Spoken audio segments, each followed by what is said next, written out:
নমস্কাৰ ডেমক্ৰেসি লাইভলৈ স্বাগতম জনাইছো আৰু আমাৰ স্ক্ৰিনত গ্ৰাফিক্স দেখি নিশ্চয় প্ৰত্যক্ষ কৰিছে আপুনি বা ইতিমধ্যে উপলব্ধি কৰিছে যে আজিৰ আমাৰ এই বিশেষ অনুষ্ঠানত আমি কোনগৰাকী ব্যক্তিত্বক আমন্ত্ৰণ কৰি আনিছো হয় লোকসংগীতৰ বিশিষ্ট শিল্পী জ্ঞানগৰ্ভ সু বক্তা হিচাপে পৰিচিত সু ব্যক্তিত্বৰ অধিকাৰী ডক্টৰ ডালিমী কোঁৱৰ বাইদেউ আজি আমাৰ লগত আছে এয়া আমাৰ মাজত ডালিমী কোঁৱৰ বাইদেউ নমস্কাৰ বাইদেউ নমস্কাৰ নমস্কাৰ প্ৰথমতে আপোনাৰ চৰণত আমি সেৱা জনাইছো আমাৰ ডেমক্ৰেসি লাইভ পৰিয়ালৰ তৰফৰ পৰা মই মৰম কুমাৰ আৰু আপোনাৰ দৰে এগৰাকী আমাৰ মাতৃ বাইদেউ আৰু প্ৰতি মুহূৰ্ততে আমাক উপদেশ দি আগবঢ়াই অহা সমাজক সুস্থ কথাৰে আগবঢ়াই অহা আপোনাৰ দৰে এক ব্যক্তিত্বৰ সৈতে কথা পাতিবলৈ এই মুহূৰ্তত সুযোগ পোৱাটো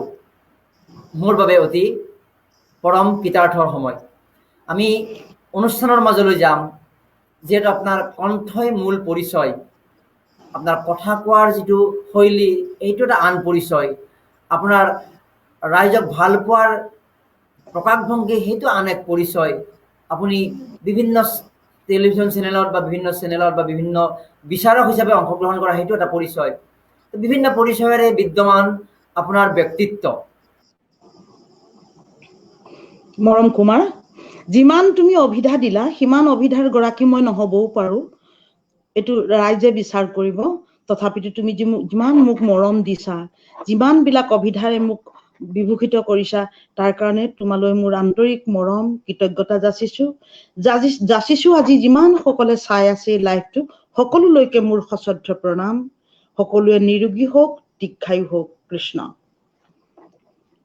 কিবা এফাকি যদি লিংকটো হেৰাই গ'ল যে লিংকটো হেৰাই গ'ল বাইদেউ পাই আছো বাইদেউ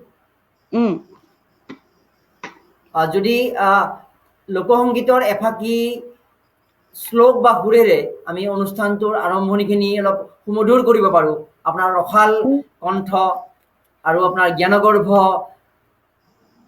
লোকসংগীতৰ জ্ঞান সমৃদ্ধ এফাকিৰে আমি অলপ আগবঢ়াব পাৰিম নেকি বাইদেউ আৰু ভালে সংখ্যক দৰ্শক ইতিমধ্যে লাইভত সংযুক্ত হৈছে আমাৰ লগত যা হওক মই প্ৰথম এফাকি ঘোষাৰে আৰম্ভ কৰিব বিচাৰিছো কিন্তু ইমান জড়তা হৈ গৈছে ন ভিতৰত সোমাই যেনেকৈ আমাৰ শাৰীৰিক চলনাটো নাইকিয়া হৈ গৈছে তেনেকৈ মাতৰো অৱসতা আহি গৈছে এপ্ৰিল মাহতে মই কণ্টিনিউ 14 দিন গলো 14 দিন কৰিলো তাৰ পৰা যি বহিলো তেনেকৈ এতিয়া চৰ্চা নাইকিয়া হৈ গৈছে তথাপিতো তোমাৰ মৰম তোমাৰ অনুৰোধক মই সন্মান জনাই অকনমান ঘোষা এটি গাই দিছো হ'ব হয় হুক মুহম পংক মাজে অৰ্জুন মগন ভৈলা দেখি পৰম ঈশ্বৰ দৈৱ কি নন্দন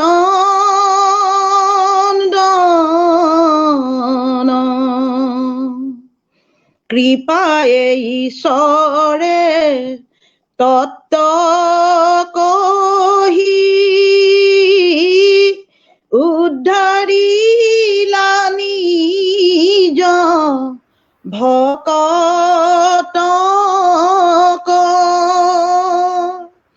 হেন ঈশ্বৰৰ শৰণে লৈলো শৰণ ৰাম হেন ঈশ্বৰৰ শৰণে লৈলো শৰণ কৃষ্ণ কৃষ্ণ কি অপূৰ্ব কণ্ঠ আপোনাৰ আৰু কি অপূৰ্ব সাংগীতিক জ্ঞানৰ প্ৰকাশ আমাৰ সাংগীতিক জ্ঞানৰ ক্ষেত্ৰত আমি কোনো আগবঢ়া নহয় কিন্তু এটা শ্ৰৱণ শুনাৰ লগে লগে এটা অনুভৱ কৰিব পৰা যায় আৰু তাত ব্যক্তিত্ব ফুটি উঠে লোকসংগীতৰ গুৰুত্ব আৰু আমাৰ আজিৰ প্ৰজন্মৰ মাজত লোকসংগীতৰ চৰ্চা আগ্ৰহ কোনটো পৰ্যায়ত বুলি ভাবে? কাৰণ এই ইণ্টাৰনেটৰ যুগত মোবাইল টিপিলেই, ইউটিউবত টিপিলেই বিশ্বৰ সকলো সংগীত বিভিন্ন এণ্টাৰটেইনমেণ্ট মাধ্যমে আৱৰি ধৰিছে। ভৱিষ্যত সংগীত বুলি ক'লে সংগীতৰ মূলতেই হ'ল লোকসংগীতটো ন, লোকসংগীতৰ পৰাইতো এই সংগীতৰ আজি প্ৰচাৰ প্ৰসাৰ। কিন্তু লোকসংগীতৰ এতিয়া যিটো একেবাৰে নুই কৰিব নোৱাৰি, আজিকালি নতুন প্ৰজন্ম আগবাঢ়ি আহিছে, লোকসংগীতৰ ওপৰত গুৰুত্ব দিছে সকলোৱে। মই ঢোল বজাওঁতে মোক টিভিত আলোচনা কৰিছিলে, ছোৱালী মানুহে ঢোল নবজাই কিবা কিবি, মোৰ দেউতাই নামঘৰত গুৱা পাণ দি সেৱা কৰিব লগা হৈছিলে, বহুত কিবা কিবি। এতিয়াতো তেনেকুৱা নাই, ঢোল পেঁপা গগনা চব বজাই ছোৱালীয়ে, চব আহিছে আগবাঢ়ি। নতুন প্ৰজন্ম ভাল ভাল বতৰা আনিছে। মই ভাবিছো আৰু সুন্দৰ হ'ব আৰু সুন্দৰভাৱে প্ৰচাৰ আৰু প্ৰসাৰত নতুন নৱ প্ৰজন্মই আগবঢ়াই লৈ যাব। মই বৰ বেয়া বুলি নাভাবো দেই। হয়, নিশ্চিতভাৱে আপোনাৰ দৰে বিজ্ঞ ব্যক্তিৰ এই মন্তব্য যথেষ্ট আশাপ্ৰদ। কাৰণ আপুনি অসমৰ ভিন্ন প্ৰান্তত যায়, বক্তৃতা অনুষ্ঠানৰ বাবে যায়, বিচাৰক হিচাপে যায়, বহু শিল্পীক আপুনি নতুন প্ৰতিভাক প্ৰত্যক্ষ কৰে, আৰু তাৰ ভিত্তিতে যে এই মন্তব্য দিছে, আমি নিশ্চিতভাৱে আশাব্যঞ্জক যে আপুনি চালি জাৰি চাই এটা আশাব্যঞ্জক বক্তব্য আশা দেখিছে যে নতুন প্ৰজন্মক লৈ আমি দুশ্চিন্তা কৰাতকৈও তেওঁলোকক আমি কেনেকৈ আগবঢ়াই আনিব পাৰোঁ, এইটো আমাৰ কাৰণে গুৰুত্বপূৰ্ণ। আমাৰ প্ৰশ্ন থাকিব, যিহেতু আমাৰ হয় ইতিবাচক চিন্তা চৰ্চাৰে আমি তেওঁলোকক আৰু আগবঢ়াই লৈ আনিব লাগে। ভাল কথা, তেওঁলোক আগবাঢ়ি আহিছে, আমি আৰু অলপ ভালদৰে যাতে ঘাই শিপাডাল উভালি নেপেলাই, সেইডালক ধৰি ৰাখি লোকসংগীতটো বিশ্বব্যাপী আগবঢ়াই লৈ যাওক, এইটো মোৰ কামনা। মোৰ নতুনবিলাকলৈ মোৰ শুভকামনা, শুভ ইচ্ছা, মোৰ মৰম আশীষ।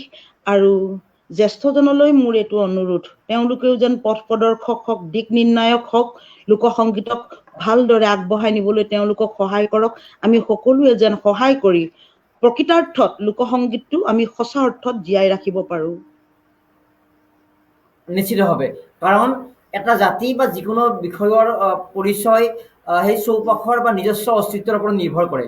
হয়তো আমি যুগৰ আধুনিকতাৰ লগে লগে, মডাৰ্ণাইজেশ্যনৰ লগে লগে আমি আগবাঢ়ি যাব লাগিব, কিন্তু নিজস্ব সোপান, নিজস্ব যিটো আমাৰ গ্ৰাছ ৰুট বুলি যিটো কোৱা হয়, যিটো শিপাক আমি ধৰি ৰাখিব লাগিব। ধৰি ৰাখিব লাগিব দেই, ধৰি ৰাখিব লাগিব। পৰিৱৰ্তন মানে যে ৰূপান্তৰ, পৰিৱৰ্তন হোৱা মানেই ঘাই শিপাডাল উঘালি পেলোৱাকে পৰিৱৰ্তন কৰা বা ৰূপান্তৰ কৰা বুলি নকয়। অকণমান সময় সাপেক্ষে, এতিয়া যুগৰ পৰিৱৰ্তনৰ লগে লগে বিশ্ব বিৱৰ্তমান পৰিৱৰ্তনত কিছু আমি সাল সলনি কৰিব পাৰিম। যেনেকে এতিয়া বিহুত এযোৱা হুঁচৰিত আগতে কৰিঅ'গ্ৰাফ নাছিলে, আজিকালি এখন নিৰ্দিষ্ট মঞ্চত। আগতে বিহু কৰিছিলে এখন মস্ত চোতালত, ডাঙৰ চোতালত, কোনোবাই মন গ'ল ওলাই গ'ল, তামোল এখন খালে, পানী এগিলাচ খাই আহিলে, কাৰোবাৰ লগত কথা পাতিলে, আকৌ বিহুত সোমালে, বিহু গালে। কিন্তু এতিয়াতো তেনেকুৱা ধৰণে নহয়, যেতিয়া নিৰ্দিষ্ট এখন মঞ্চত, নিৰ্দিষ্ট এডোখৰ ঠাইত গোটেইখিনি আমি পৰিৱেশন কৰিব লাগিব। তাৰ কাৰণে কৰিঅ'গ্ৰাফটো আহিলে যেনেকে, সেইটো আমি মানি ল'ব পাৰো। মই বাকীখিনি পিছলৈ আলোচনা কৰিম, হ'ব? ঠিক আছে। আমাৰ যিহেতু আমি বহুত বেছি দীঘলীয়া পৰ্যায়লৈ নাযাম, আৰু সংগীতৰ শ্ৰৱণৰ জৰিয়তেই অনুষ্ঠান মধুৰ হয় বা উপলব্ধিও গভীৰ হয়।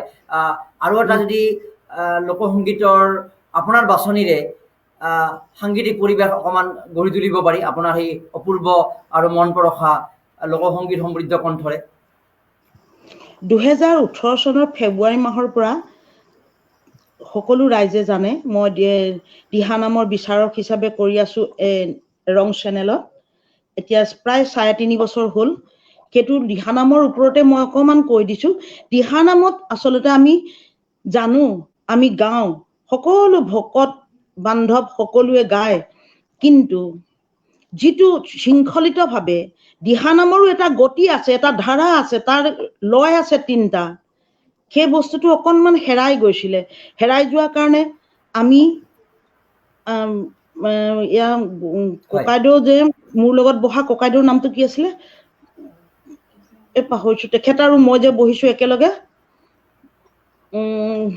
তেখেত আৰু ময়ে আমি গোটেই প্ৰচাৰ আৰু প্ৰসাৰ কৰিছো, বিশ্বব্যাপীয়ে গৈছে হয়তো, যিহেতু এইটো মাধ্যমেই হ'ল বিশ্বব্যাপী যোৱা এটা প্ৰচাৰ মাধ্যম। তাত তিনিটা মই বিশেষকৈ এইটোকে মই অনুৰোধ কৰিব বিচাৰিছোঁ সকলো আই বাপ বান্ধৱসকলক যিসকলে দিহানাম গায়, যেতিয়াকে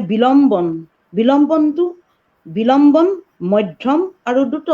বিলম্বনত তিনিটা মাত্ৰা আছে, একদম সেই তিনিটা মাত্ৰা ৰাখি মই দেখাই দিছোঁ। এতিয়া যিবিলাকে চাই আছে তেওঁলোকে হয়তো গুৰুত্ব সহকাৰে ল'ব বা এই বিলম্বনটো ৰক্ষা কৰিবলৈ চেষ্টা কৰিব।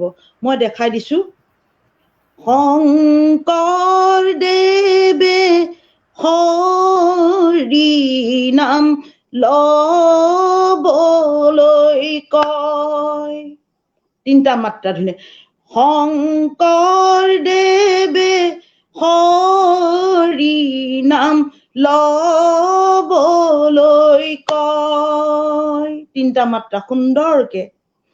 হৰি নাম ললে হেনো পাপ খণ্ডন হয়। আমি হৈছো মহাপাপী মনতো নৰয়। হৰিৰ নাম লবলৈ দেহায়ো নকয়। ৰাম ৰাম হৰি নাম লবলৈ দেহায়ো নকয়। এইটোৱে হ'ল বিলম্বন। আৰু এতিয়া মধ্যমত গ'লে শংকৰ আমাৰ হীৰৰ মুকুট, মাধৱ দলৰ মণি, ভকত আমাৰ পৰম বান্ধৱ, কোনো নামৰ ধনী। দ্ৰুতত এ গুৰু শংকৰদেৱ কি নামে বান্ধিলা ভেটি, গুৰু শংকৰদেৱ কি নামে বান্ধিলা ভেটি।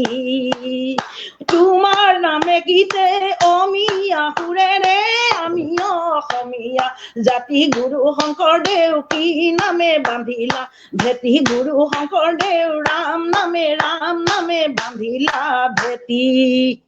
এইকেইটাই হ'ল বিলম্বন, মধ্যম আৰু দ্ৰুত। আচলতে মধ্যম আৰু দ্ৰুতত তেওঁলোকে টানি নিব পাৰে, কিন্তু বিলম্বনতে প্ৰায় 2000 এতিয়ালৈকে আমি বিচাৰ কৰিলো, তাতে সকলোবিলাক মানে পৰা নাই। আচলতে বিলম্বন হ'ল লাহে লাহে, মৃদু মধু শুৱলা শ্ৰুতি মধুৰ, লাহে লাহে। তাৰ লগতে উচ্চাৰণবিলাক স্পষ্ট হ'ব লাগে, শব্দবিলাকৰ অৰ্থটো যেতিয়া অনুধাৱন কৰি হৃদয়ংগম কৰিব, কৰ্ণগোচৰ হ'ব, তেতিয়াহে আপুনি তাৰ অৰ্থটো উপলব্ধি কৰিব পাৰিব। উপলব্ধি কৰিলে আপোনাৰ স্বতঃস্ফূৰ্তভাৱে ভক্তিভাৱটো আহিব। যেনেকে এতিয়া কাকুতি, ভকতি মিনতি প্ৰণতি প্ৰাৰ্থনা কাকুতি বহুত আছে। যেনেকে চা কাকুতি, কি মতে ভকতি কৰিবু তোমাত হৰিয়ে, মই মোৰ সমতি জানো তাৰ পাই ৰাম ৰাম। এইটো হ'ল কাকুতি। আকৌ এই কাকুতিটোকে যদি আপুনি প্ৰাৰ্থনাত গায়, কিমতে ভকতি কৰিবু তোমাত হৰিয়ে, মই মোৰ সমতি নাজানো তাৰ উপায়। সেইটো গ'ল প্ৰাৰ্থনাত। আৰু কাকুতি বুলি কোৱাৰ লগে লগে কাকুতি ভকতি মিনতি প্ৰাৰ্থনা কাকুতি সকলোৱে বেলেগ বেলেগ তাৰ সুৰ তাল মান লয় আছে। কিন্তু অলপ দিনৰ আগতে মই সাতসৰী সাংস্কৃতিক গোষ্ঠীয়ে পাতিছিলে কাকুতি প্ৰতিযোগিতা, মোকো ৰাখিছিলে অকণমান বিচাৰক হিচাপে। মই কিন্তু অকল প্ৰায় বহুত হৈছিলে 48 নে 50 কিবা এটা তেনেকুৱা, সকলোৱে মানে সকলোৱে আহিছে, আগবাঢ়ি যোগদান কৰিছে, মই খুব ভাল পাইছো। কিন্তু এগৰাকীহে শুদ্ধভাৱে কাকতি গাব পাৰিছে, তেনেকুৱা কথা। অকণমান শিল্পী মানে সাধনা, অকণমান চৰ্চাৰ প্ৰয়োজন, নহয় জানো? আৰু বিশেষকে এক মিনিট ৰখাইছো। আপোনাৰ প্ৰসংগতে এটা সুধিব বিচাৰিছোঁ। এইমাত্ৰ আপুনি ক'লে যে অলপতে আপুনি এক সাধৰি সাংস্কৃতিক বিচাৰ প্ৰক্ৰিয়ালৈ গৈছিলে আৰু আপুনি ক'লে যে মাত্ৰ দুগৰাকীহে ভালকে গালে। এইটোৰ কাৰণে এই অনুষ্ঠানটো আয়োজন কৰিছোঁ বা আমাৰ এই কথাখিনি প্ৰকাশ পাব লাগে যে চৰ্চা হ'লে কেৱল নহ'ব বা কোনোবাই গাই থাকিলেই নহ'ব, এই দুগৰাকীয়ে কেৱল গাব পাৰিছে বা নেকি? আমাৰ যিটো পৰ্যায়ত কৰ্মশালা হ'ব লাগিছিল, যিটো পৰ্যায়ত আমাৰ লোকসংগীতক লৈ ব্যাপক এটা, কাৰণ আমি এটা অভাৰনাইট কম্পিউটাৰত আবদ্ধ মিউজিকৰ দ্বাৰা ৰাতি এটা মিউজিক কৰোঁ, হিট নাম্বাৰ কৰোঁ, এইটোৰ প্ৰতি যিটো স্বাভাৱিক আকৰ্ষণ বৃদ্ধি বা এই জনপ্ৰিয়তাৰ হিচাপে বা বিখ্যাত চং বা গান বা শিল্প হিচাপে ধৰি লোৱাৰ কাৰণে এইবিলাকৰ প্ৰতি আগ্ৰহটো কম, চৰ্চাটো কম বা কৰ্মশালাটো কম। তাৰ কাৰণে আপুনি যিটো কথা ক'লে যে মাত্ৰ দুগৰাকীহে ভালকৈ গাব পাৰিছে, আমাক কি তাত হয়তো 50 গৰাকী আছিলে, এতিয়া এই 50 গৰাকীৰ কমেও 40 গৰাকীয়ে ভাল গাব পৰা পৰ্যায়লৈ আহিব হ'লে আমি কি সংবাদ মাধ্যম কি আমাৰ চৌপাশত এই লোকসংগীত বিষয়টোৰ প্ৰতি সেই গ্লেমাৰাছ এটা এট্ৰাকশ্যন বা সেই গ্লেমাৰাছ অনুভৱ এটা আমি হৃদয়ত ল'ব লাগিব, বুজিব লাগিব, কৰ্মশালা পাতিব লাগিব। গতিকে সাধনা কৰিব লাগিব, চৰ্চা কৰিব লাগিব, আৰু গুৰু বিনে ভকতি মিনতি প্ৰণতি কেতিয়াও কোনোদিন পূৰ্ণ হয়। অকণমান জনা এজন মানুহক অকণমান সুধি মেলি চৰ্চা কৰিলে তেতিয়া ভাল, তেওঁলোকৰ কাৰণেও ভাল। জনা মানুহে দেখুৱাই দিলে তেওঁলোকৰ তেতিয়া আমাৰ বস্তুটো শুদ্ধ সঁচা অৰ্থত জীয়াই থাকিব। আৰু আজিকালি আমাৰ কিছুমান মানুহ আমি অকণমান অসমীয়া বুলি ক'লে আমি মানে যুক্তিৰে কিছুমান কথা চালি জাৰি নেচাওঁ, খুব আৱেগিক হৈ আমি কামবোৰ কৰিব বিচাৰোঁ।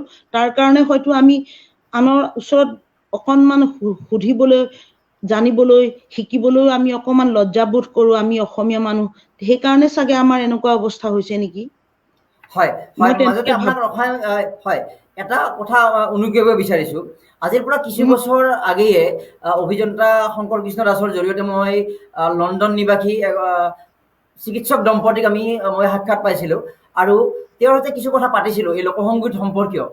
তেওঁ ব্ৰিটেইনৰ আকাশবাণী বা তেনেধৰণৰ সংবাদ মাধ্যম, বিশেষকৈ আকাশবাণীৰ কথা উনুকিয়াইছিলে আৰু কৈছিলে যে তেওঁলোকৰ সেই অনুষ্ঠানবিলাকত দিনটোৰ ভালেখিনি সময় লোকসংগীত পৰিৱেশন কৰা হয়। কিন্তু আমি অসমত কি দেখোঁ, যেতিয়া 27 ডিচেম্বৰ আহে, যেতিয়া গোৱালপাৰা লোকসংগ সম্ৰাজ্ঞী আমাৰ প্ৰতিমা বৰুৱা পাণ দিৱস বা তেনেকুৱা স্মৃতি দিৱস আহে, সিদিনাহে আমি লোকসংগীতৰ বা মনত পেলাব লোকসংগীতৰ অনুষ্ঠান পাতোঁ।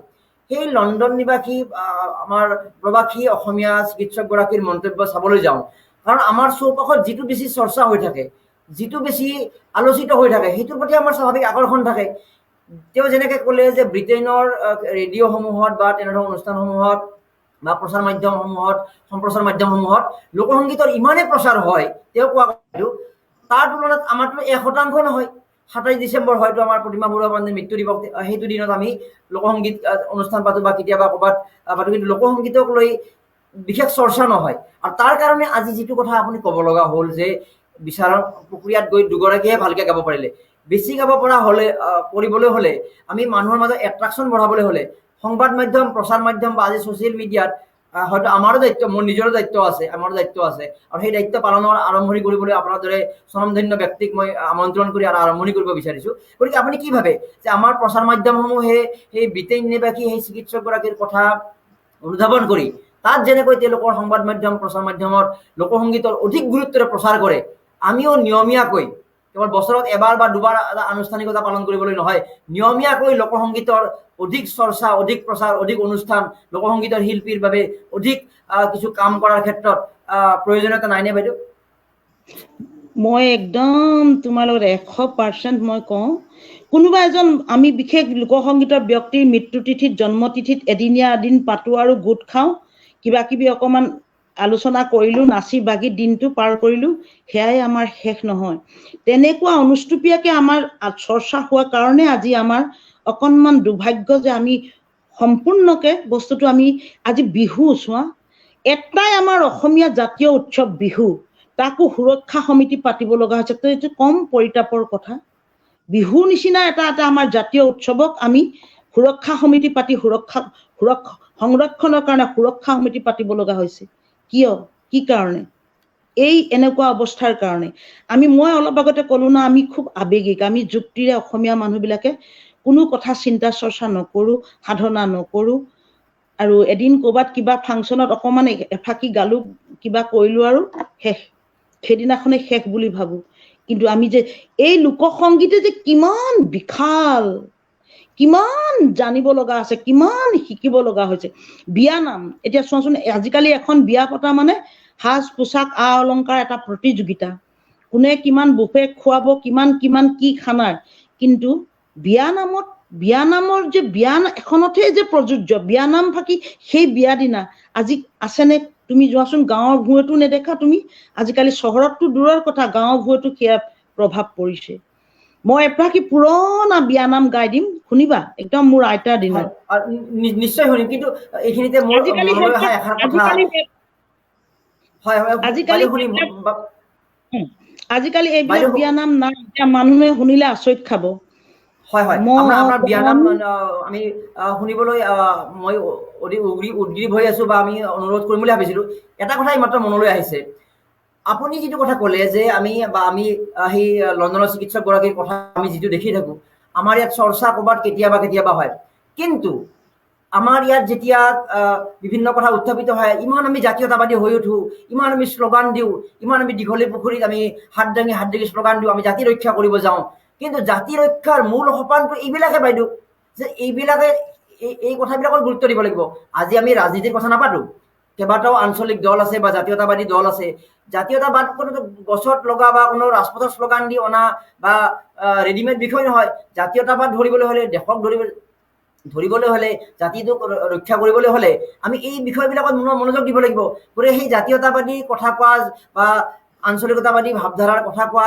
সেই ৰাজনৈতিক দল সংগঠনসমূহেও এই বিষয়বিলাকত অধিক মনোনিৱেশ কৰাৰ প্ৰয়োজন আছে গতিকে এই ক্ষেত্ৰত আপোনাৰ প্ৰতিক্ৰিয়া অলপ পিছত ল'ম কিন্তু এতিয়া বিয়া নাম শুনিম আৰু তাৰ পূৰ্বে দুটা মন্তব্য আহিছে বাইদেউ কিৰণ দাসে লিখিছে ভাল লাগিল অনুষ্ঠানটো চাই ভাল পাইছে তেওঁ মন্তব্য লিখিছে আৰু দুলীয়াজানৰ পৰা লিখিছে উজ্জ্বল শইকীয়াই লিখিছে গ্ৰেট অৰ্থাৎ অনুষ্ঠানটো চাই ভাল পাইছে উজ্জ্বল শইকীয়া আৰু কিৰণ দাস আমি দুয়োকে ধন্যবাদ জ্ঞাপন কৰিছো আৰু বাকীসকলে মন্তব্য দিব পাৰে এতিয়া আমি ডালিমী বাইদেউৰ পৰা বিয়া গীত হেৰাই যাব ধৰিছে তাক আমি বাইদেউৰ কণ্ঠৰে পুনৰ জাগ্ৰত কৰিব বিচাৰিছো বাইদেউ আপুনি বিয়া নাম গালে ভাল পাম বিয়া নাম একদম পুৰণা বিয়া নাম দেই আজিকালি এইবিলাক নাই মোৰ আইতাৰ দিনৰ মদন মোহন মালব্য কান্দিলেনো কি হব জন্ম ঘৰ এৰি যোৱা নাৰী জাতিৰ কৰ্তব্য মৰমৰ আই পিতাই যাবলৈ ওলালো আশীৰ্বাদ কৰিবা কুশলে থাকিবলৈ একদম পুৰণা মদন মোহন মালব্য কান্দিলেনো কি হব জন্ম ঘৰ এৰি যোৱা নাৰী জাতিৰ কৰ্তব্য মৰমৰ আই পিতাই যাবলৈ ওলালো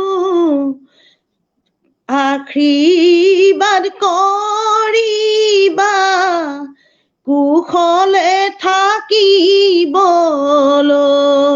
আৰু এটা আছে বিদায় দিয়া সময়ত যে গায় আজিকালি গায় মাৰাক মাতা গৈ হাতত পাণ বটালৈ দেউতাক মাতা তেতিয়া গাইছিলে মই শুৱা বিচনা পিতাই খৰিনো পুৰিবা মই বোৱা তাঁতৰ শাল পিতাই ভাঙিনে পেলাবা সময় পাম যেতিয়া পিতাই আহিম মই তেতিয়া এইবিলাক পুৰণা পুৰণা বিয়ানাম, আজিকালি এইবিলাক নাই, নুশুনে, নেগায়, চৰ্চা নকৰে। বিয়ানাম গাবলৈ বেয়া পায়, বিয়ালৈ গলে ড্ৰেছ পোছাক অলংকাৰ খোৱা বোৱা বিভিন্ন ধৰণৰ, তাত আধুনিক গীতৰ সমাহাৰ, আধুনিক গীত গোৱা, কোনোবা কাৰোবাক মাতিব, কিন্তু বিয়া গান নাম গাবলৈ কাৰোবাক আজিকালি পাৰে। চহৰৰ বিয়াবিলাকত বিয়া নাম আছে, নোগোৱা নহয়, বহুত মানুহ আছে, এতিয়াও চৰ্চা কৰে, এতিয়াও গায়, কিন্তু এয়া কৃত্ৰিম নাটনি, ৰোৱনী, দাৱনী, হয় শিপিনী, কি ক'ম আৰু তোমাক, এইবিলাকে হয় হয় চিন্তাই নকৰে তেওঁলোকে। হয় তেওঁলোকে চিন্তা নকৰে। আজিকালি 1000 টকা লাখ টকা দি আধুনিক গীত গাবৰ কাৰণে এজন মানুহ আনে, কিন্তু বিয়ানাম গাবৰ কাৰণে কেইগৰাকীমান গোপিনী আইসকলক অনাৰ ব্যৱস্থা নকৰে। সেইটোৱেই দুখ লাগে, পৰিতাপৰ কথা আজিকালি। সেইকাৰণে আচ্ছা আমি হয় আজিকালি হয় এই আজিকালি শব্দটো আটাইতকৈ সাংঘাতিক শব্দ হিচাপে আমাৰ সন্মুখত ধৰা দিছে আজিকালি। গতিকে সেই আজিকালি আমি মডাৰ্ণ হ'ব লাগে, আজিকালি কিবা হ'ব লাগে, আমাৰ অজুহাত। আপুনি কি ভাবে যে সেই যিহেতু বিয়া গীত বা এই ধৰণৰ কথাবিলাক বা আমাৰ সেই পৰম্পৰাগত অনুষ্ঠানবিলাকত আমি পৰিৱেশন কৰোঁ, বিয়া গীতটো অন্য সময়ত হয়তো প্ৰতিযোগিতাত গাব পাৰে, বিয়াৰ দিনাহে বিয়া গীত গাব, গতিকে এইটো আকৌ প্ৰচলন কৰাৰ সম্ভাৱনা কিমান আছে, বা যদি বিয়া গীত গোৱা হয় তাৰপৰা মান সন্মান যাব নেকি বাইদেউ? বিয়ানাম প্ৰতিযোগিতা পাতে, মই বহুত বিচাৰক হিচাপে বহিছো, কিন্তু সেই এদিন আৰু মঞ্চত বহিবৰ কাৰণে তেওঁলোকে অকমান প্ৰেক্টিচ কৰিলে, গ'ল আৰু গালে, সেয়াই শেষ। কিন্তু আজিকালি আমি এতিয়া এই লকডাউনৰ সময়তে ইমান আইসকল, বয়োজ্যেষ্ঠ মানুহেই হওক, আমাৰ নিচিনা বয়োজ্যেষ্ঠ বিলাক, ছোৱালী বিলাক, গোটেইবিলাক ঘৰত গৃহবন্দী হৈ আছে ন। এতিয়া এইকণ এটাওতো সুযোগ আমাৰ সুন্দৰকে আলোচনা কৰিবলৈ, এইবিলাক ইমান আই নাম, ধাই নাম, বিয়া নাম, কিমান নিচুকনি গীতৰ পৰা আমাৰ কিমান ভাণ্ডাৰ, লোকসংগীতত আমি অসম ইমান চহকী, কিন্তু আমি কি কৰিছো এতিয়া, আমি কেনেকে সময় কটাইছো, অথচ ফোনটো লৈ আমি দিনটো ব্যস্ত, ফোনটো লৈ চিৰিয়েল এখন চাই, কিবা কোনোবাই লিখি দিয়া সংলাপ এটা গাই, কোনোবাই অভিনয় কৰি দুপইচা উপাৰ্জন কৰা, সেইবোৰ চাই ব্যস্ত। কিন্তু সেইটোৱেটো কথা। সেইকাৰণে আমি আচলতে সুবিধা দিছো, আমি আনক সুবিধা দিছো, সেইকাৰণে আমাক এনেকে ডমিনেট কৰি থবলৈ আমাক সুবিধা পাইছে। সেই সুবিধা, সেই দুৰ্বলতাখিনি তেনেহলে জাতি ৰক্ষাৰ কথাবোৰ কি হ'ব বাৰু? জাতি ৰক্ষা কৰিবলৈ এইবিলাক কাম কৰিব লাগিব, এইবিলাক কাম এভইড কৰো, এইবিলাক কাম এভইড কৰি জাতি ৰক্ষা কেনেকৈ হ'ব বাইদেউ? জাতি ৰক্ষা কৰিবলৈ জাতীয়তাবাদ বুলি শ্লোগান দিয়াতকে মানে হাতে কামে লাগিব, প্ৰেক্টিকেল যিটো কৰিব লাগিব, আমি চেষ্টা কৰিব লাগিব। এতিয়া আমি সাধাৰণভাৱে ক'বলৈ হলে মিয়া জাতিটোৱে আহিছিলে ন, আগতে মিয়া জাতিক কাম কৰিবলৈহে আনিছিলে, পথাৰত ভূঁই ৰুবলৈ, বাৰীত কাম কৰিবলৈ, হয় নহয়, গছ পুলি তামোল পুলি ৰুবলৈ, তেনেকেইতো তেওঁলোক এজন দুজনহে আহিছিলে। আমি গাঁৱত থাকোতে তেনেকে বহুত বেছি মাটি, আমাৰ বহুত মাটি আছিলে ৰুবৰ কাৰণে, আমি তেনেকে সেই মিয়া বিলাকক মাতি আনি আমি খেতি কৰিবলৈ, দেউতাহঁতে আমি নোৱাৰা খিনি দি দিয়ে, এতিয়া সেইখিনি গুজেই গজালি হল ন। তেনেকেই তেওঁলোকে আহি কেনেকে সুবিধা পালে, তেওঁলোকক আমি আজি ওলাই যা বুলি কৈ কিয় উলিয়াই পঠিয়াব পৰা নাই? ইমান আইন কানুনে, ইমান আন্দোলন কৰি যুঁজিও আমিতো পঠিয়াব পৰা নাই, আজিলৈকে বহিষ্কৰণ কৰিব পৰা নাই। কি কাৰণে? দুৰ্বলতা খিনি আচলতে আমাৰ গাতো বহুত ভুল আছে, আমাৰ গাতো বহুত, আমি আত্মবিশ্লেষণ কৰিব লাগিব। আত্মবিশ্লেষণ কৰাৰ সময় শেষ হৈ গৈছে, তথাপিতো এতিয়াৰ পৰা যদি আমি অলপ চিন্তা চৰ্চা কৰো, তেতিয়াহলে এতিয়া গামোচাখন, জাতীয় প্ৰতীক গামোচাখন আজি বহিৰাজ্যৰ পৰা কিয় আহিব লগা হৈছে? কিয়? কৃত্ৰিম নাটনি। আমাৰ নাই নেকি শিপিনী? আছেতো, বোৱনী, কিয় নাই? কোৱাচোন, কিয় আমি নকৰো? আমি কৰ্ম বিমুখ কিয় ইমান? আমাৰ কৰ্মৰ প্ৰতি স্পৃহা, কৰ্মৰ যিটো শ্ৰদ্ধা, সেইটো আমাৰ আজিকালি নাইকিয়া হৈছে। গীতাত ঈশ্বৰেই কৈছে, দেখুৱাবলৈ এটা আমি ফেশ্বন হিচাপেহে ব্যৱহাৰ কৰো নেকি? আমাৰ যে এই ধৰণৰ কথা ক'লে মোৰ ব্যক্তিত্ব বাঢ়িব, মই এখন চৰকাৰ গঠন কৰিব পাৰিম, মই এটা দল হিচাপে জীয়াই থাকিব পাৰিম, মুখেৰে কৈ থাকিলেই হ'ল তেওঁলোকে। আৰু এটা কথা, যিটো বিয়া নামৰ কথা ক'লে বা আপুনি পৰিৱেশন কৰিলে, কি অপূৰ্ব। এতিয়া কোনোবাই যদি আজিৰ বিয়াত বা যদি কোনোবা এখন বিয়াত যদি এই বিয়া গীত পৰিৱেশন কৰে, সেই বিয়া ঘৰৰ মান সন্মান যাব নেকি বাইদেউ? মান সন্মান তেনেকুৱা বস্তু নহয়। মান সন্মান তেনেকে আচলতে সন্মান দিবলৈ শিকিবা, তেতিয়া সন্মান পাবা। মৰম দিবলৈ শিকিবা, মৰম পাবা। মান সন্মান তেনেকে জাতীয়ত নিজৰ জাতিটোক বিলুপ্ত পথত পঠাই নিজৰ জাতিটোক ধ্বংসৰ গৰাহত পেলাই মই নিজক পৰিচয় দিলে নহব বোপাই। সেইটো আমি তেনেকে সন্মান বিচাৰিলে নহব। সন্মানটো আমাৰ অটুট থাকিব আৰু বাঢ়িবহে আমি যদি এইবিলাক কৰো। বিয়াত গৈ বিয়া এখনত যদি আমি সুন্দৰভাৱে বিয়ানাম পৰিবেশন কৰো, পৰম্পৰা আগৰ ৰীতি নীতিৰে সুন্দৰভাৱে বিয়াখন পাতো, আমি সঁচা আমাৰ জাতীয় স্বকীয়তাটো, আমাৰ জাতীয় যিটো বৈশিষ্ট্য, আমাৰ জাতীয় অস্তিত্ব আমি আৰু সুন্দৰভাৱে গভীৰভাৱে আমি গ্ৰাহ্য কৰিব পাৰিম, গভীৰভাৱে আমি আনকো দেখুৱাব পাৰিম, আমি পথ প্ৰদৰ্শক হ'ব পাৰিম। কিন্তু এতিয়া আমাৰ নাই যে সেইখিনি কৰিবলৈ আমি যে লাজ পাওঁ, বেয়া পাওঁ, আমাৰ অভাৱ সেইখিনি চিন্তা চৰ্চাৰ। গতিকে এতিয়াও সময় আছে। মই সকলোকে বিনম্ৰভাৱে অনুৰোধ কৰিছো, জাতীয়তাবোধ অনুভৱ কৰি শ্লোগান নহয়, হাতে কামে লাগি আমাৰ নিজৰ জাতিটোক সকলো ফালৰ পৰা উন্নতি পথত আগবঢ়াই নিবলৈ হলে আমি সকলোৱে মিলিজুলি কাম কৰিব লাগিব। আমাৰ প্ৰত্যেকজন ব্যক্তি সত্তাৰ সকলোৱে তাৰ প্ৰভাৱ আছে।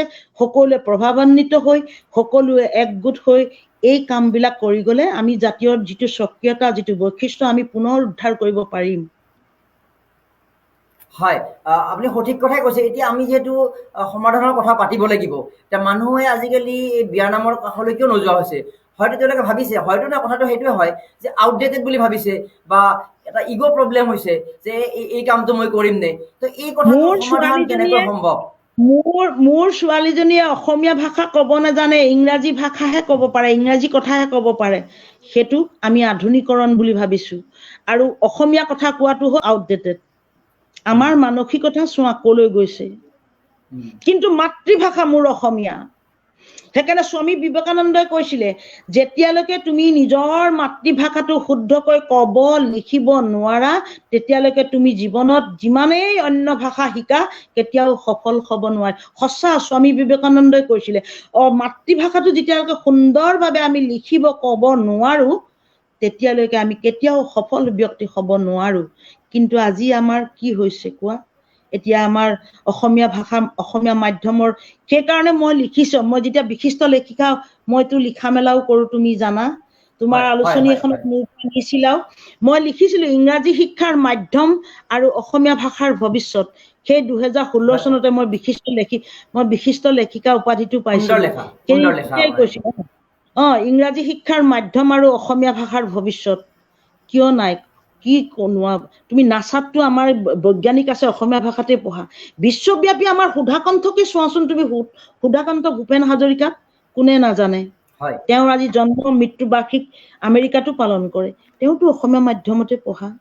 আমি অসমীয়া নিজৰ মাতৃভাষাটোক আমি ভালকৈ নেজানিলে অন্য ভাষাক আমি বেছি, মোৰ মাজনী দেখিবলৈ বেয়া হ'ল, মাজনী দেখিবলৈ বেয়া, একো নাজানে বুলিয়ে তুমি লোকৰ মাজনী মানে কি আপডেটেড, মোৰ মা আউটডেটেড, সেইকাৰণে তুমি পৰিচয় নিদিবা নেকি নিজৰ মাক? আমি তেনেকুৱা হৈছো ন আজিকালি।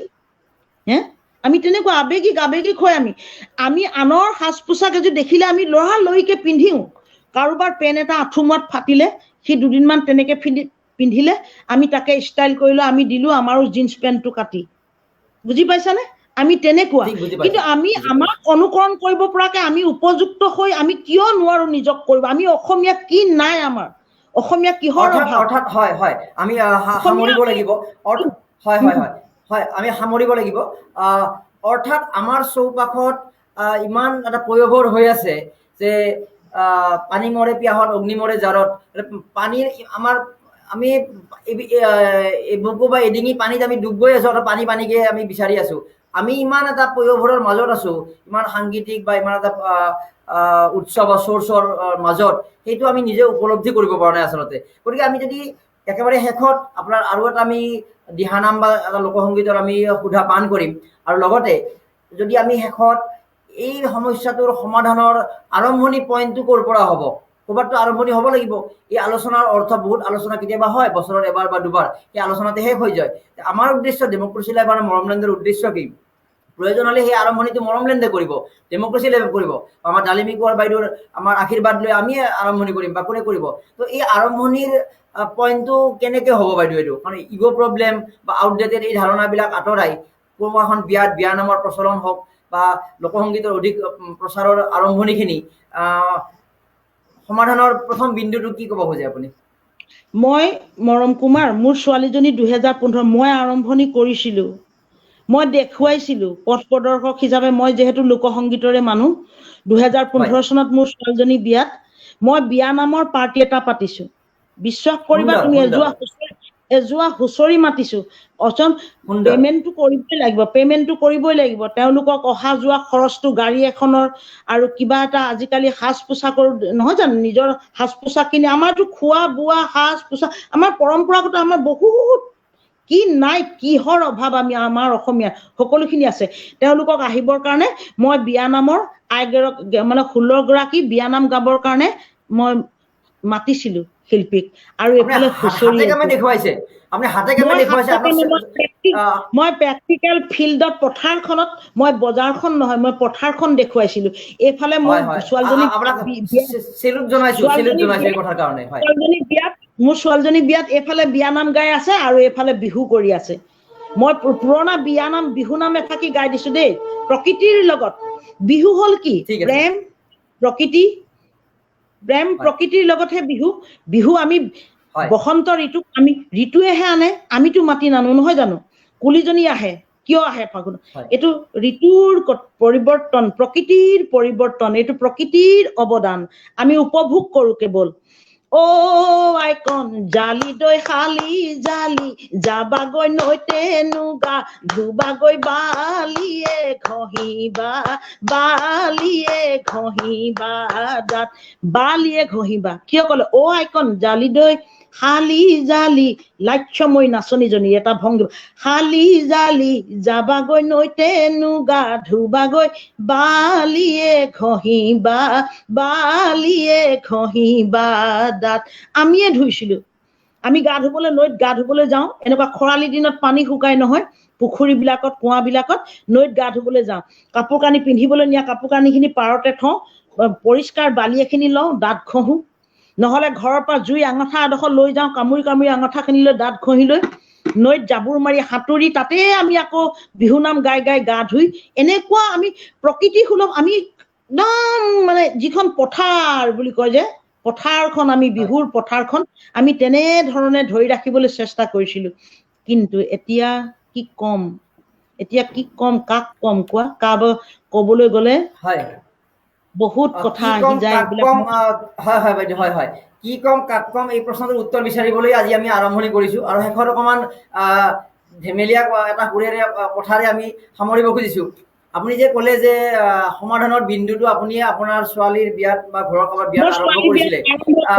মই আৰম্ভ কৰিছিলো, মই দেখুৱাইছিলো, কিন্তু কোনোবাই অনুকৰণ নকৰিলে মইতো ক'ব নোৱাৰো। মই সুধিব খুজিছো এই কথাটো, আপুনি আৰম্ভণি কৰিব খুজিলে বা আৰম্ভণি কৰিলে বা সেই দলটোক আমি পইচা দিয়া কথা ক'লে, সেই বিয়ানাম আয়োজনৰ কাৰণে বা তেওঁলোকক আমন্ত্ৰণৰ কাৰণে কাৰোবাৰ গালি খাব লগা হৈছিল নেকি আজিৰ প্ৰজন্মৰ কাৰোবাৰ পৰা, যে বাইদেৱে আউটডেটেড কি কাম কৰিছে এইটো?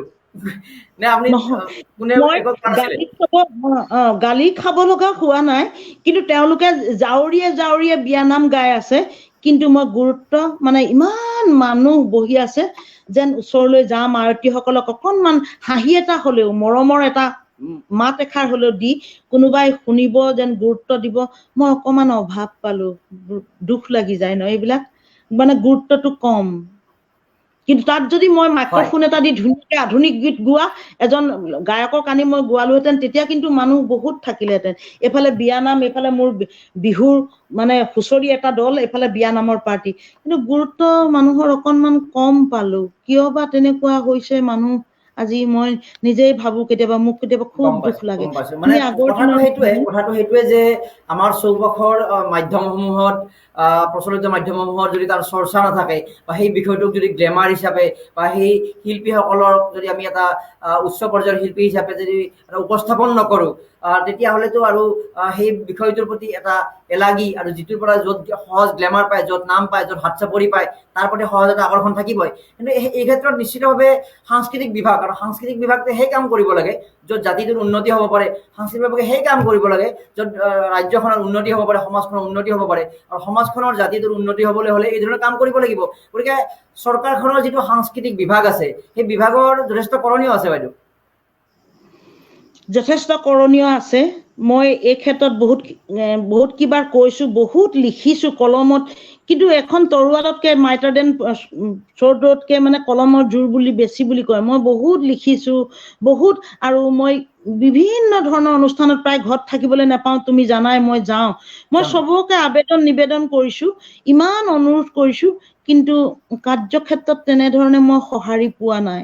এইটোৱে মোৰ দুৰ্ভাগ্য, মোৰ দুখ। আচলতে মোৰ কষ্ট পাওঁ, মনত বৰ কষ্ট পাওঁ।